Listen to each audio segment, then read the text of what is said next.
Imagine 5 years ago when we started this whole thing, nobody had any idea whether it's going to be any successful, little successful, or what might happen. And so now, you know, having 3 great albums under our belt feels amazing. And the fans really, you know, support us very much, and they love these new albums as good as the old stuff, maybe even better, you know.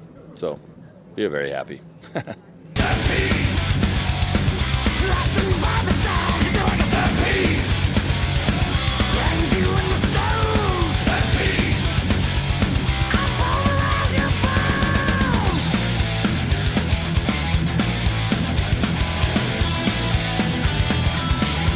Actually, it was the first metal album ever to reach the #1 spot in Germany ever. So was it? Yes. I didn't know that, but Yep. it was certainly our first #1 spot after all these years. It's an incredible feat.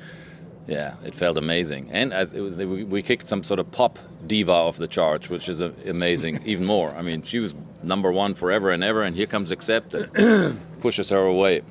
Quite amazing. Felt good. I was watching a show of Accept in Hamburg, and I was a little bit disappointing. You know, it was without any emotion. For me, there was no band on stage. Playing wise, it was okay, but that was without any emotion and without automatic. It was automatic. Like do it and then go.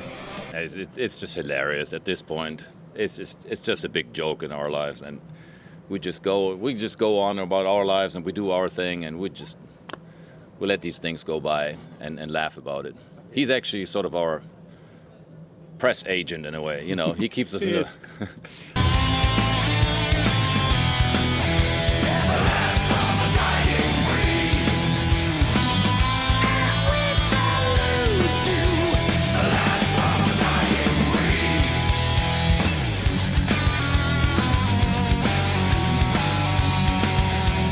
And we didn't write the song from our perspective as we are the dying breed, even though in a way we are, because, you know, but we really wrote it more as a tribute to the heroes that we grew up with.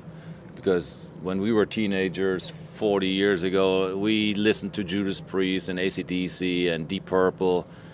And a lot of these bands, you know, while they're still around, you can already see that one day they're not going to be around. And, you know, as members already passing away, and it makes you think, you know. They truly inspired us, and a lot of our music reflects the influences from these 3 bands. I mean, you can still hear that, and you know, just to see them. And we just played with Judas Priest in Brazil, and it's just a great feeling still. You know, it's wonderful. But there is definitely a dying breed there.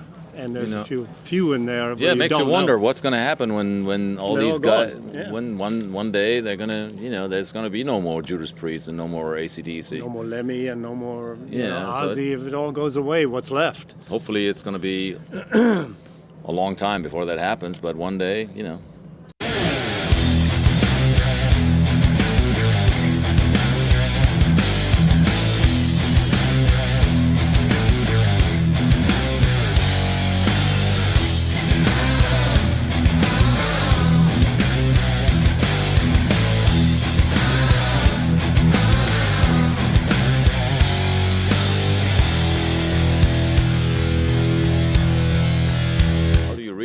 Define success nowadays?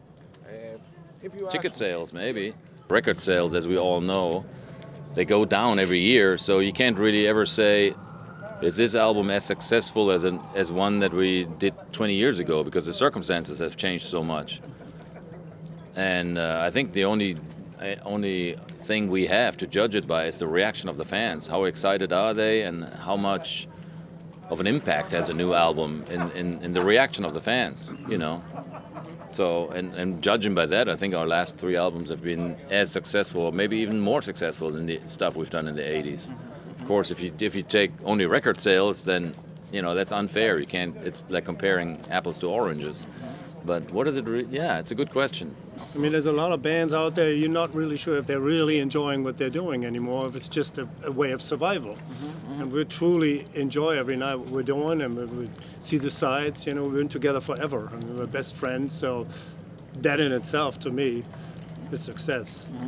Because you have to understand, we came back to the music scene because we really wanted to. Nobody forced us to. We could have I could have just stayed a photographer forever, but it wasn't what my heart was. I mean, I get so much more inspired by making music that we choose this much more difficult route. And, you know, it's just not, certainly, if you were in this because for other reasons, it would be silly, you know. If you're trying to make a living playing music this way, it's really, you'd be quite stupid. But we do it not for that. We do it because our passion, and this is what we are meant to do.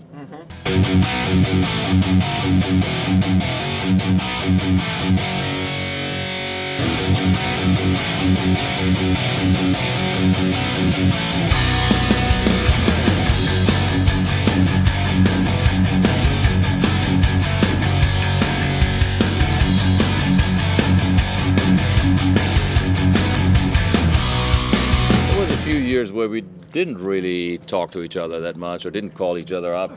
Well, because we had different lives. I mean, he lived in Nashville, I lived, 900 miles away. I had kids, we had different lives, you know. That's right. I became a photographer, he had his kids and did his thing, so there wasn't a whole lot to talk about, basically. Once in a while we sent each other emails, but we didn't have anything to do every day, sort of together.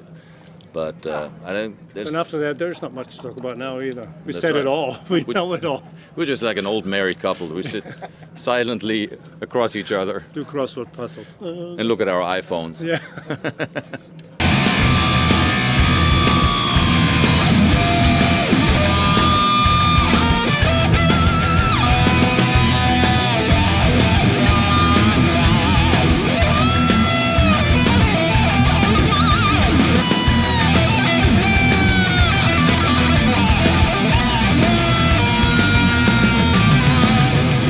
I've always been sort of. I mean, I've lived longer in the U.S. than I've lived in Germany at this point. Even though I will always stay in my heart a German, you know.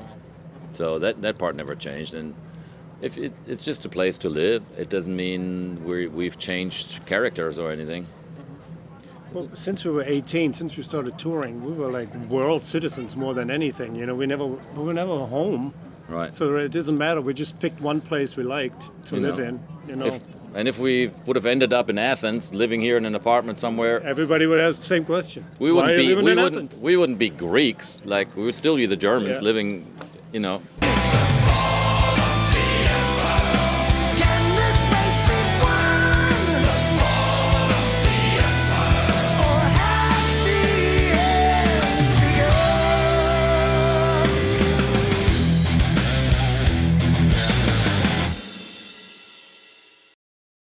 Well, thank you very much. Look at this. Gorgeous. Acropolis back there. Yeah. All right. Just pointing it out to the fans in case they don't know their own Acropolis, you know. I told